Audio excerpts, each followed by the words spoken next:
First contact. The quantum engines of the Lumina hummed with a gentle vibration as the sleek exploration vessel approached the uncharted system.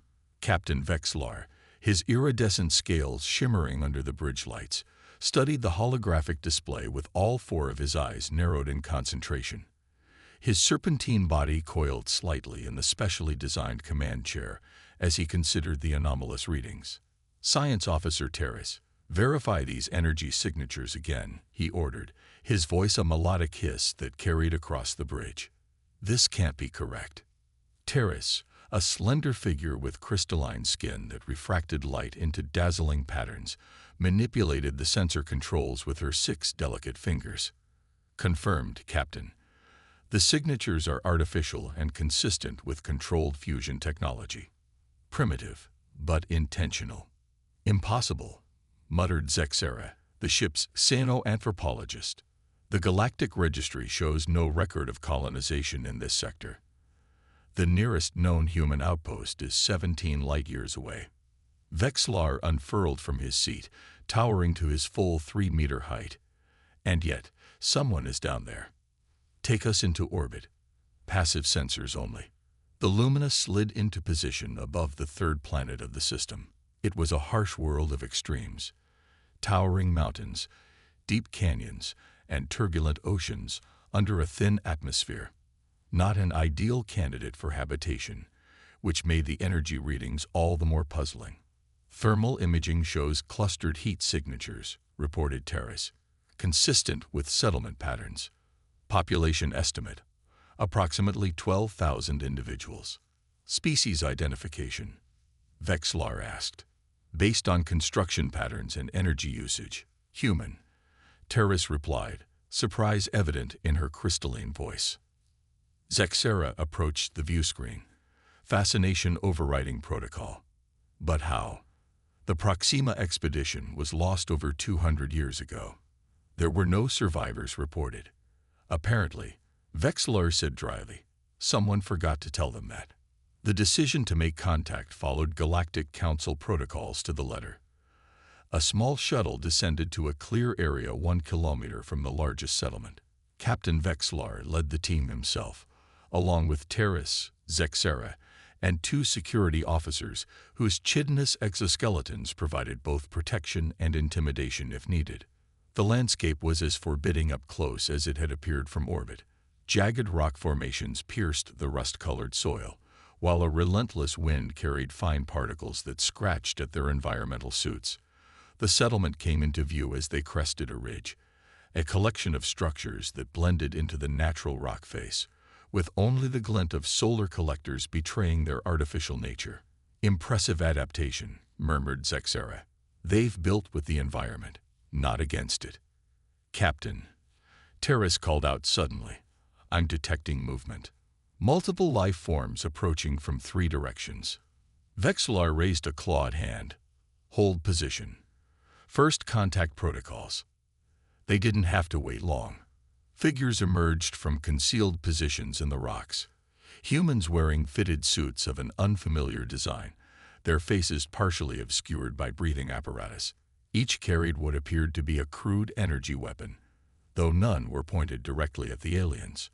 A tall human stepped forward, removing the breathing mask to reveal a weathered female face framed by close-cropped white hair. Despite the wrinkles etched into her skin, her movements were fluid and confident. "I am Commander Sophia Chen," she announced in perfect galactic standard, causing the alien delegation to exchange surprised glances. "Welcome to Resilience Colony. I must admit, you're about 2 centuries late for our rescue." Vexlar recovered quickly, performing the formal greeting gesture of the Council. "Captain Vexlar of the Galactic Exploration Vessel Lumina. We were unaware of your existence here." Chen's laugh was harsh, as rough as the landscape around them. "That makes 2 of us. For a long time, we weren't sure we'd continue to exist either." She gestured toward their settlement. "You'd better come inside." The radiation levels increased during midday. The interior of the colony was a revelation. What had appeared primitive from orbit was revealed to be an elegantly designed warren of interconnected chambers carved into the mountain. Efficient use of space, recycled materials, and ingenious water conservation systems spoke of generations of adaptation and innovation. The Proxima expedition wasn't lost.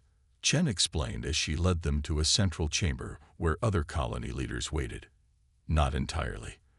Our ship was damaged passing through an uncharted radiation belt. The captain made the decision to land rather than risk complete systems failure in space. But there was no distress signal, Terrace observed. The council conducted an extensive search. An older man with dark skin and cybernetic implants visible at his temples leaned forward. The radiation that damaged our ship also fried our long-range communications. By the time we could have rigged something, Earth had written us off. We had no choice but to survive. And survive you have, Zexera said with undisguised admiration. 200 years without outside support. Your adaptations must have been substantial. Chen nodded grimly. We lost 40% of the original colonists in the first year. The atmosphere, radiation, local microbes, everything tried to kill us. But humans are stubborn. Stubborn is putting it mildly, said a younger woman, entering the chamber. She carried herself with the confidence of someone in authority, despite being barely into adulthood by human standards. I'm Dr. Elena Reyes, Chief of Colony Science. If you're interested in how we survived, I can show you. The tour that followed challenged everything the alien visitors thought they knew about human capabilities. The colonists had developed radiation-resistant crops, genetically modified themselves to process the local atmosphere more efficiently, and created a unique power generation system using the planet's magnetic field. This technology, Terrace said, examining a device that purified water through a biological process, it's unlike anything in the Council database for human development. Necessity, Dr. Rice explained simply. When your choices are innovate or die, you get creative. But why stay? Vexlar asked as they returned to the central chamber. Even without long-range communications, you could have constructed a beacon. Attempted to leave the system. Commander Chen's face hardened. We considered it. But this is our home now. We've sacrificed too much to abandon it. The conversation might have continued, but an alarm suddenly blared throughout the colony. Humans rushed to stations with practiced efficiency. What's happening? Vexlar demanded. Chen was already moving toward what appeared to be a control center. Seismic activity. Big one, judging by the preliminary readings. The floor beneath them shuddered, and dust rained from the ceiling. On screens around the chamber, red warning indicators flashed. This isn't just a tremor, Dr. Rice said, her fingers flying over a control panel.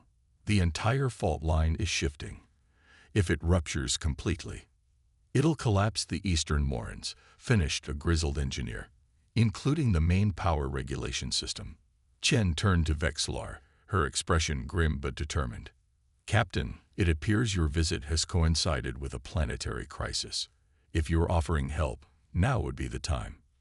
Vexlar straightened to his full height. The Lumina and her crew are at your disposal, Commander. What do you need? Your ship has scanning capabilities beyond our own, Chen said without hesitation. We need to know exactly where the fault line is weakest and how soon it will rupture completely. And if you have any technology that can reinforce structural integrity fields, added Dr. Rice, we could use that too. Terrace was already communicating with the Lumina. Our sensors are calibrating now. We can have preliminary data in minutes. What followed was a flurry of activity as humans and aliens worked side by side. The Lumina's advanced sensors mapped the fault line with precision impossible for the colony's equipment, revealing a catastrophic failure point just 3 kilometers below the main settlement. It's worse than we thought, Chen said grimly, studying the holographic projection. If that ruptures, the magma pocket beneath will destabilize. We're not just looking at structural damage. We're looking at a potential extinction-level event for the colony. Can you evacuate? Zexera asked. The colony leaders exchanged glances. Our surface shelters can only accommodate 30% of our population, the engineer explained. And they're not designed for long-term habitation. Then we take your people to the Lumina, Vexlar offered.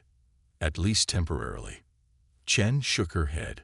We've lived with seismic threats for generations, Captain.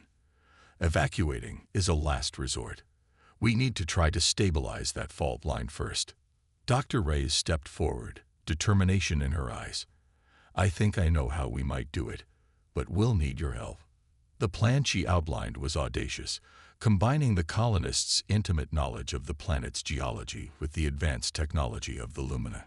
They would drill into the fault line and inject a specialized compound that the colonists had developed for reinforcing their tunnels, enhanced by elements from the luminous fabrication systems. You understand the risk.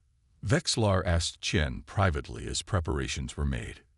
If this fails, you could lose everything. Chen's smile was tired but genuine. Captain, risk is what created us. The first humans who left Earth took a risk. The Proxima expedition took a risk. Every day on this planet is a risk. But it's also our strength. As the tremors intensified and time ran short, the joint human-alien team prepared for their desperate mission. The fate of Resilience Colony, and perhaps the future relationship between humanity and the galactic community, hung in the balance. The alliance. Dawn broke across Resilience Colony as the combined team finalized preparations for their desperate mission. The tremors had intensified during the night, collapsing 3 outlying tunnels and forcing 30 families to relocate to the central warrens. Time was running out. The drilling equipment is ready, announced Kaio Konko, the colony's chief engineer. His muscular frame bore the scars of decades working in a harsh environment, and his left arm below the elbow had been replaced with a mechanical prosthetic of local design. We've integrated your targeting systems, Captain Vexlar. Precision should be within 3 meters. Vexlar examined the modified equipment with grudging admiration. The colonists had adapted the luminous quantum positioning technology to their own drilling apparatus with remarkable speed and ingenuity. 3 meters is still a significant margin for error, observed Terrace, her crystalline fingers manipulating a holographic display of the fault line. The injection point needs to be exact, or the stabilizing compound could increase pressure in the wrong location. Dr. Reyes joined them, carrying a container of silvery fluid that seemed to move with a life of its own. Then we'll need to get closer. The automated system can get us to the fault, but final placement will require manual adjustment. Manual. Zexera's 4 eyes blinked in rapid succession. The temperatures at that depth would be lethal to most organic life forms. Most, agreed Reyes with a grim smile. But we've had 2 centuries to adapt to this planet's extremes. Our environmental suits can handle it, just barely. Commander Chen entered the chamber, her white hair pulled back tightly, her weathered face set with determination. The Council has approved the mission. We're mobilizing now. Vexlar's scales rippled with concern. Commander, with respect, this is beyond dangerous. The Lumina could evacuate your entire population temporarily while we bring in specialized equipment from the Council. Chen's laugh held no humor. And how long would that take, Captain? Days? Weeks? Our models show the fault completely rupturing within 18 hours. Besides, she added, her eyes softening slightly, this is our home. We defend it. The mission team assembled at the colony's eastern entrance, 3 humans and 2 aliens. Dr. Rice would lead, with Engineer Okonkwo handling the drilling equipment. A young colonist named Marcus Wei, whose genetic modifications made him especially resistant to heat and pressure, would assist with the final placement. Captain Vexlar insisted on representing the Lumina, while Terres would monitor the geological activity. The modified drilling vehicle looked like a hybrid of salvaged expedition equipment and local adaptations, a testament to generations of human ingenuity. It lurched forward on treads designed to navigate the broken landscape, carrying the team toward the designated insertion point. You still haven't explained how humans came to speak Galactic Standard, Vexlar said to Chen as they watched the team depart. The language wasn't formalized until decades after the Proxima expedition was lost. Chen smiled enigmatically. We weren't as isolated as you might think, Captain. The radiation belt that damaged our ship also creates interesting phenomena. Sometimes we receive transmissions, fragments from across space and time. We've been listening to the galaxy for generations, even if we couldn't respond. Aboard the drilling vehicle, the team descended into a narrow canyon that the colonists had named Hades Rift, an apt description for the hellish conditions below. The temperature rose steadily as they followed the path of least resistance toward the fault line, guided by the combined sensor data from the colony and the Lumina. 2 kilometers down, reported Okonkwo, his artificial hand manipulating controls with inhuman precision, entering the critical zone. The vehicle shuddered as a new tremor rippled through the planet's crust. Warning indicators flashed across the control panel. That was a strong one, Dr. Rice observed, studying the readings. The rupture is accelerating. Terrace, are you seeing this? The alien scientist's voice came through with some static. Confirmed. The pressure is building faster than our models predicted. You have less time than we thought. Perhaps 3 hours before catastrophic failure. Okonkwo accelerated the drill, pushing the modified equipment to its limits. We'll need to cut directly through the Sigma layer rather than going around it. More dangerous, but faster. The Sigma layer, a band of ultra-dense rock with unusual properties, had been a subject of scientific debate in the colony for generations. Some believed it was artificial, perhaps the remnant of an ancient civilization. Others maintained it was a natural formation, unique to this planet's unusual composition. The drill isn't designed to penetrate Sigma material, Rice warned.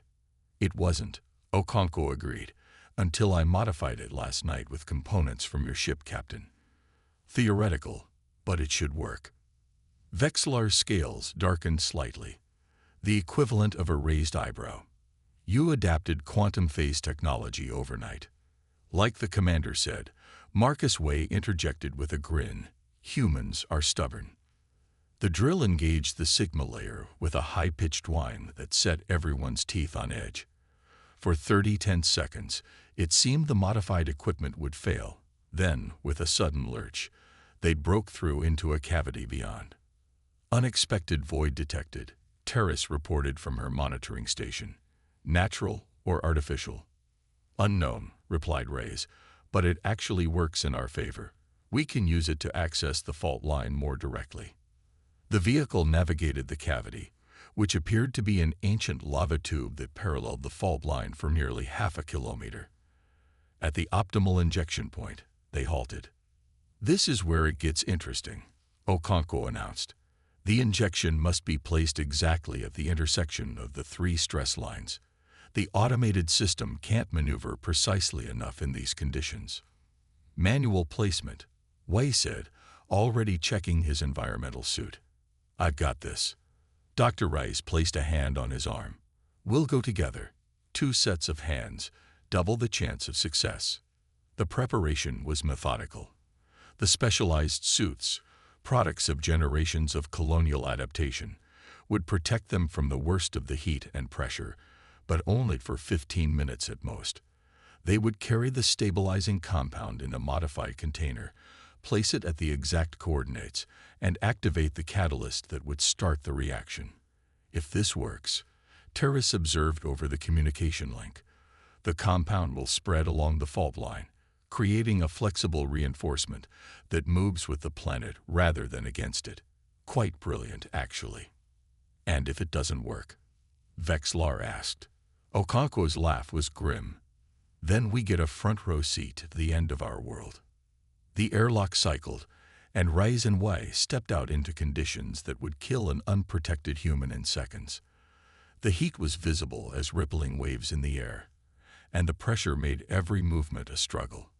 They moved carefully along a narrow ledge, following the guidance projected onto their helmet displays. Approaching injection point, Way reported, his voice trained. Suit integrity at 87%. From the monitoring station back at the colony, Commander Chen watched the feed with the Colony Council and the remaining alien visitors. The tension was palpable. Suit temperatures rising faster than expected. One technician reported. They're running out of time. On the display, they could see Reyes and Y positioning the container at the precise coordinates where the three stress lines converge. The stabilizing compound, a nanotechnology solution that was perhaps the colony's greatest scientific achievement, would need to be activated at exactly the right moment. Now, Reyes called, and Y pressed the activation sequence. For a heart-stopping moment, nothing happened. Then the container began to glow, the silvery fluid inside pulsing with an inner light as it seeped into the rock face. Compound dispersing along predicted pathways, Terrace reported, watching the sensors. Initial readings show stabilization beginning in sections 1 through 4. Relief was short-lived. A violent tremor, stronger than any before, shook the cavern. Rocks began to fall around the two humans as they scrambled back toward the drilling vehicle. The catalyst reaction is accelerating pressure redistribution, Terrace explained urgently. It's working, but causing temporary instability. On the feed, they watched in horror as a massive section of the ceiling broke loose directly above the retreating figures. Wei saw it first, shoving Rice forward with all his strength. She stumbled into the airlock just as the rock crashed down, trapping Wei beneath it. Marcus. Rice screamed, already turning back. No. His voice came through weakly. Get out now. The reaction is causing a temperature spike. This whole section is going to flash melt. Okonkwo sealed the airlock the moment Reyes was inside, the vehicle already backing away as the cavern began to collapse around them. Wei's vital signs flatlined on the monitor as magma burst through newly formed cracks, consuming everything in its path. The journey back to the surface was a desperate race against geological forces that threatened to tear the planet apart around them. When they finally emerged into daylight, the ground continued to shake beneath them, cracks spreading across the landscape. Did it work? Chen demanded the moment they returned to the colony. Is the fault stabilized? Terrace and the colony scientists bent over the sensor readings, analyzing the data streams as they came in. For long minutes, no one spoke. The compound is spreading exactly as designed, Terrace finally announced. The pressure is redistributing along the reinforced sections.